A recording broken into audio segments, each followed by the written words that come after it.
de Deus. Aleluia.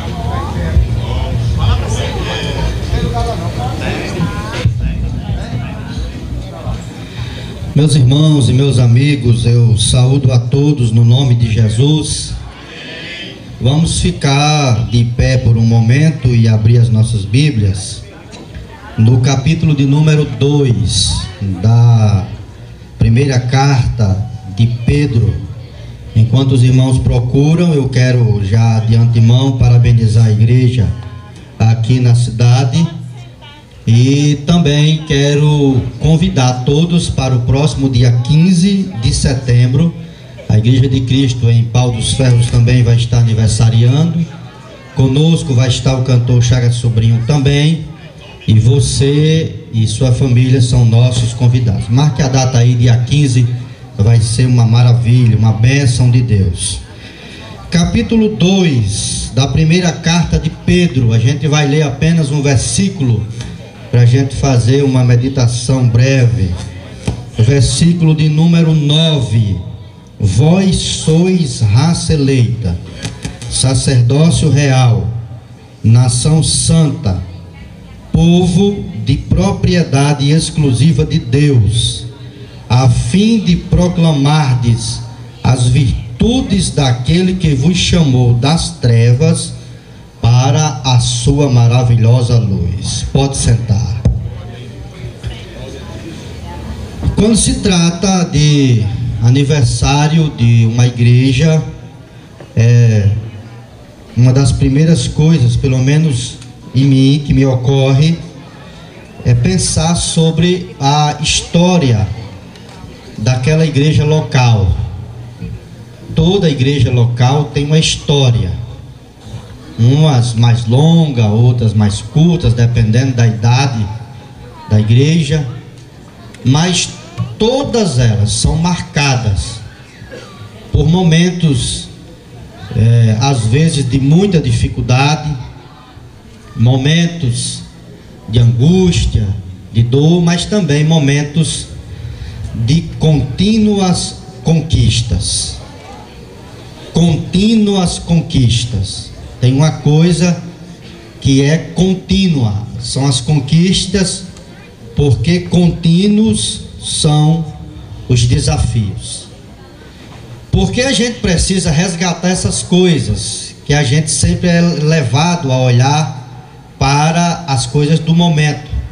Hoje temos uma igreja nesta cidade firme, bem conceituada, uma igreja que milita diariamente na oração, milita no evangelismo, milita nas visitas, milita no aconselhamento, na ajuda, na ressocialização de pessoas que estão afastadas, aquém da sociedade, e as tem resgatado.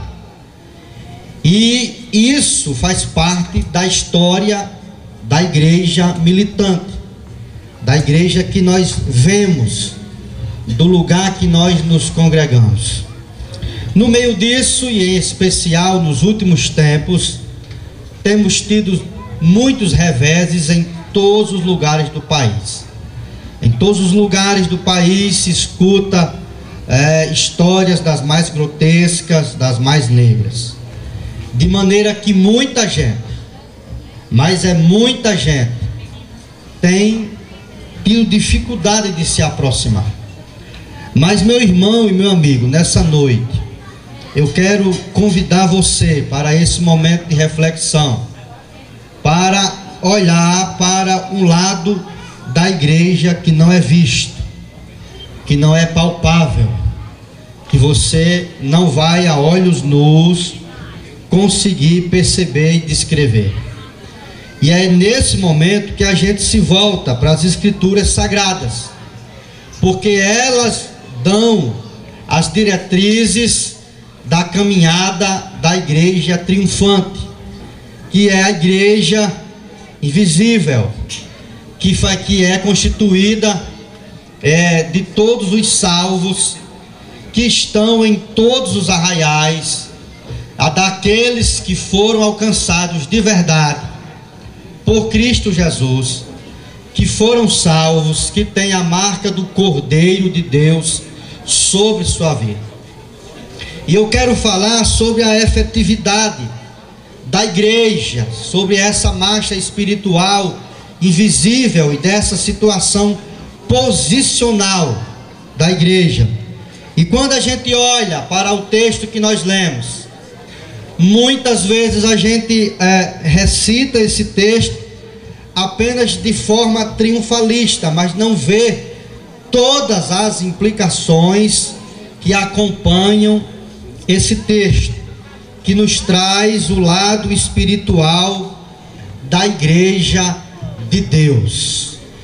Porque quando a gente passa a compreender que nós somos a raça eleita, o sacerdócio real, a nação santa e o povo de propriedade exclusiva de Deus, nós não podemos usar essas coisas como ufanação e exaltação, mas isso implica uma responsabilidade da situação posicional da igreja. E a igreja, ela é uma das instituições que foram instituídas por Deus, que está destinada a jamais cair e nem fracassar. Todas as instituições da terra, elas se levantam, muitas delas florescem e elas murcham, caem e se acabam. Mas tem duas instituições que não foram feitas pelo homem, não tem a mão do homem nelas, mas foram feitas por Deus. E essas duas instituições que foram levantadas por Deus, uma depois da criação, a outra por decreto, antes da fundação do mundo.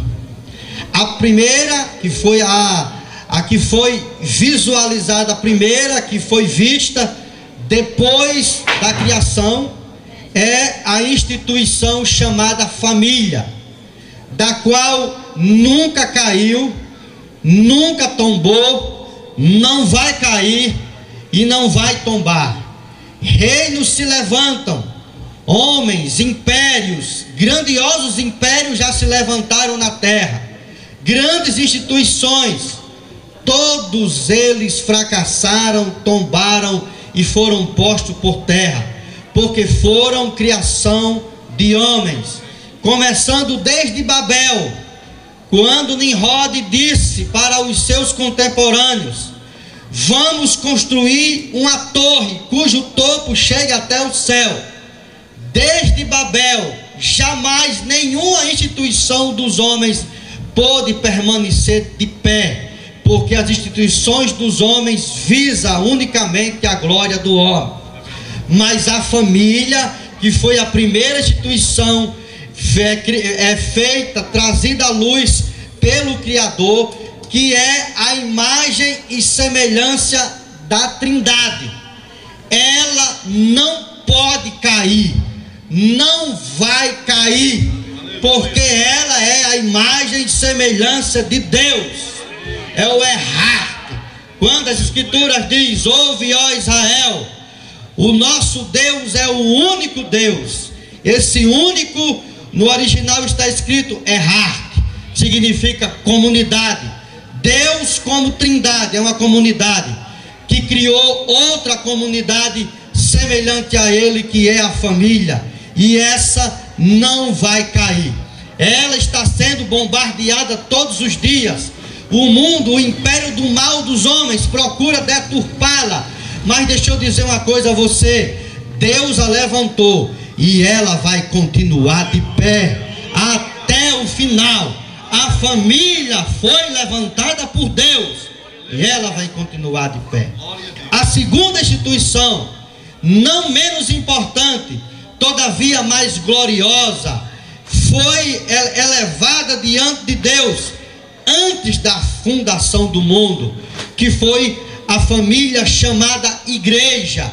Sim, a igreja teve o seu aparecimento por ocasião da cruz do Calvário, mas teve a sua revelação antes da fundação do mundo.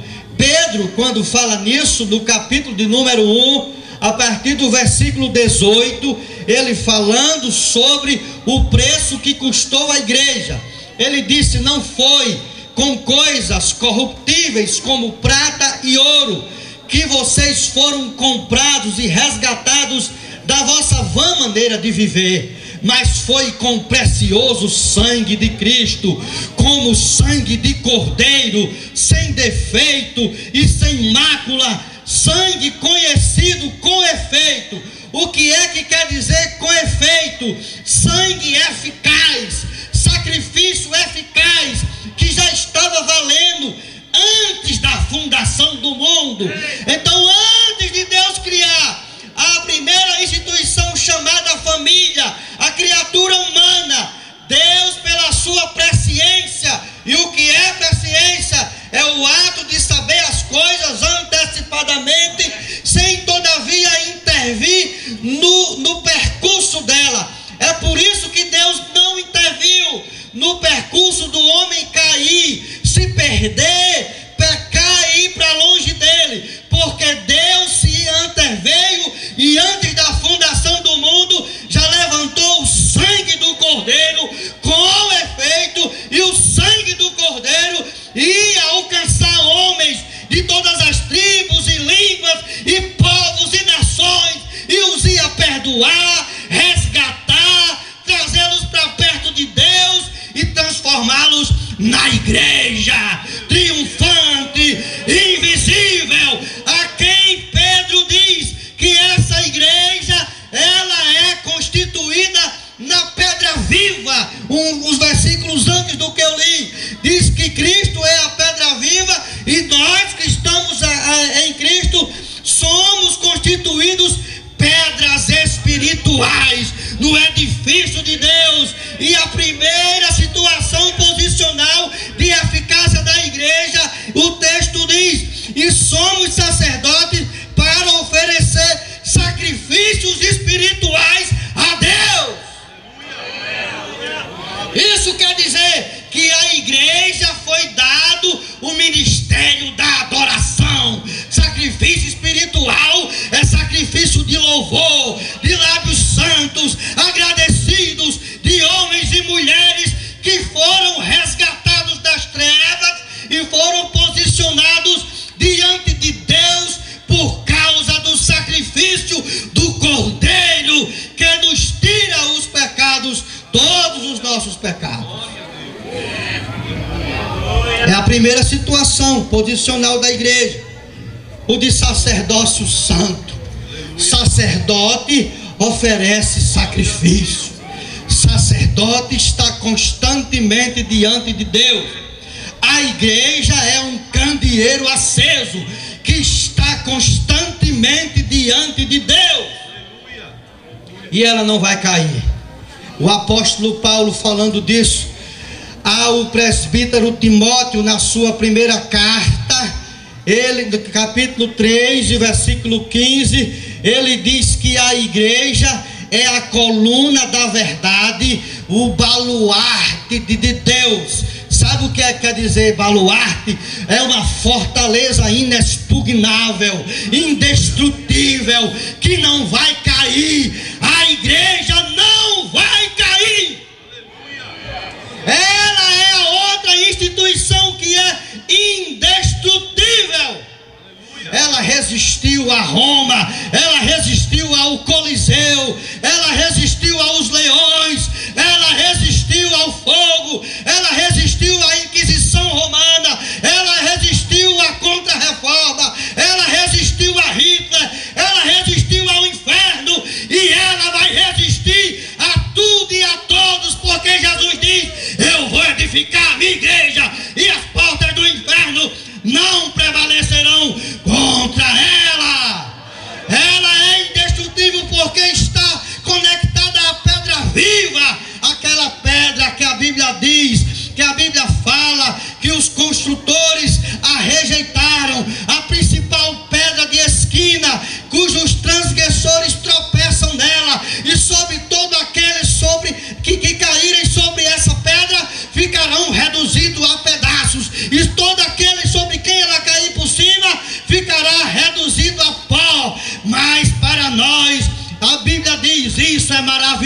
glorioso aos nossos olhos. A pedra que eles rejeitaram veio a ser para nós pedra de esquina, rocha de salvação. Nela estamos arraigados. Então não cai. O inferno sabe que não cai. Não adianta mudar as leis, não adianta fechar as portas. Ela resiste a tudo e a todos. A igreja vai continuar de pé. Aleluia. A primeira situação posicional, a de sacerdote, e é o que o texto diz um pouco antes, versículo 5: também vós, como pedras espirituais, sois edificados casa espiritual, a casa aonde Deus mora. E a casa onde Deus mora é propriedade de Deus. Ninguém invade, nem o MST invade. A casa de Deus ninguém invade. A sua vida, meu irmão, aonde Deus mora, ninguém pode invadir. E se ninguém invade a propriedade de Deus, ninguém tira a felicidade, a alegria e a esperança que está no coração da igreja. Ninguém.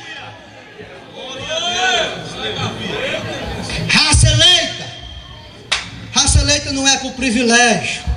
Nada de privilégio. Isso não é privilégio. Quando a gente imagina eleito, imagina privilégio, imagina as coisinhas lindas. Não foi isso. Porque a nossa eleição não é por causa da nossa bondade ou do que a gente vale. A nossa eleição é por causa do sangue que foi derramado antes, por decreto, antes da fundação do mundo. O nosso valor está nele.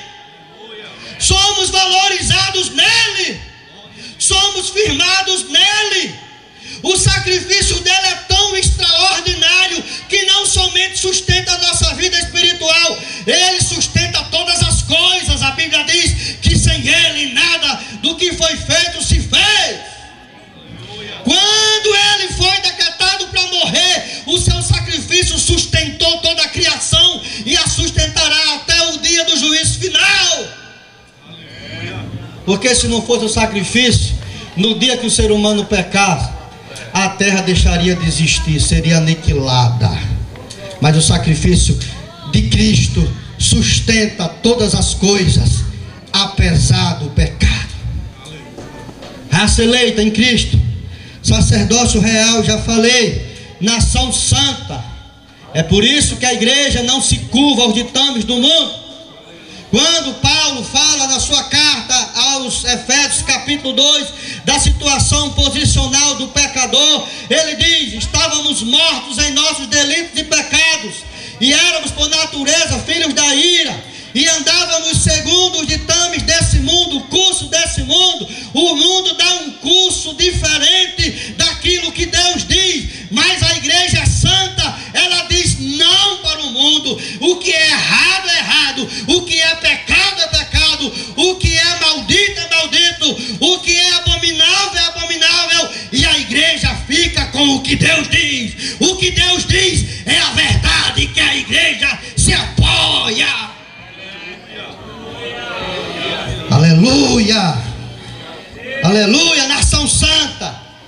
O mundo segue o ditame do mundo, o mundo segue o príncipe deste mundo que opera nos filhos da desobediência, e o mundo anda segundo a vontade da carne e dos pensamentos. Mas a igreja ainda permanece dizendo: não é só de pão que o homem vive. O homem vive de toda a palavra que sai da boca de Deus. A palavra que sai da boca de Deus é o direcionamento, é o farol, é o norte que direciona a caminhada da igreja triunfante. Enquanto ela marcha militantemente nessa terra, ela olha o farol que aponta o porto seguro, o porto final, o estágio final da nossa caminhada. Povo de propriedade exclusiva de Deus, é exclusivo. Você não pode se vender a outro. A igreja é só de Deus. Ela não tem donos humanos, porque ela não é uma instituição humana. no seu CNPJ ela é humano. Isso é apenas coisa dos homens, porque é necessário fazer, mas na sua essência, ela é a essência do próprio Deus, do sangue do Cordeiro. Segunda situação posicional da igreja, uma posição de vanguarda, de movimento.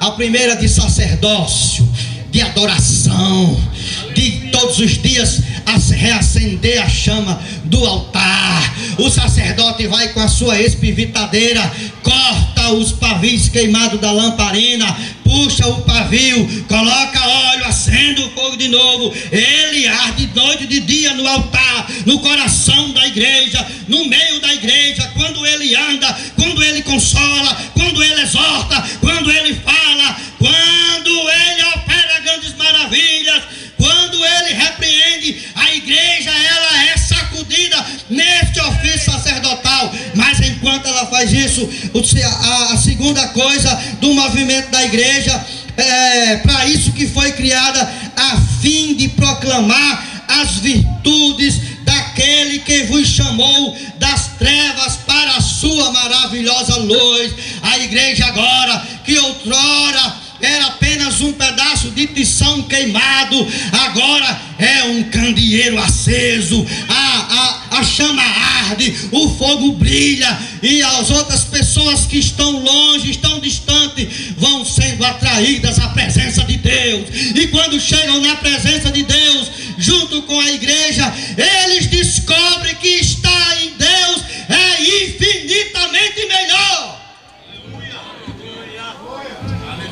Então isso é a igreja. Isso é a igreja.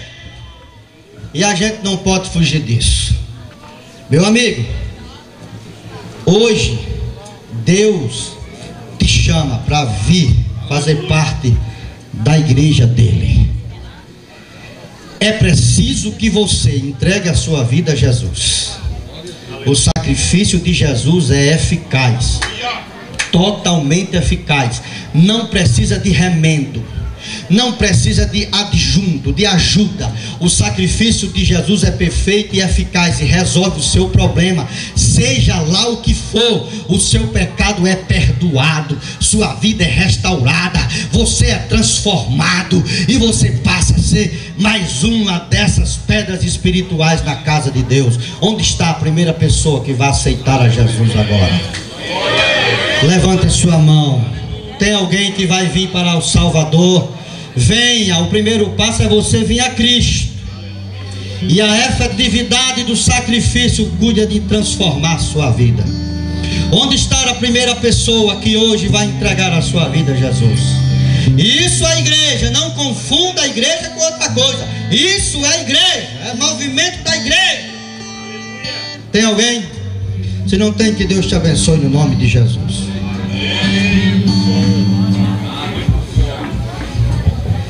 Aleluia, graças a Deus. Nós vamos ouvir o pastor Gustavo trazendo louvor. Enquanto isso, a igreja vai estar ofertando.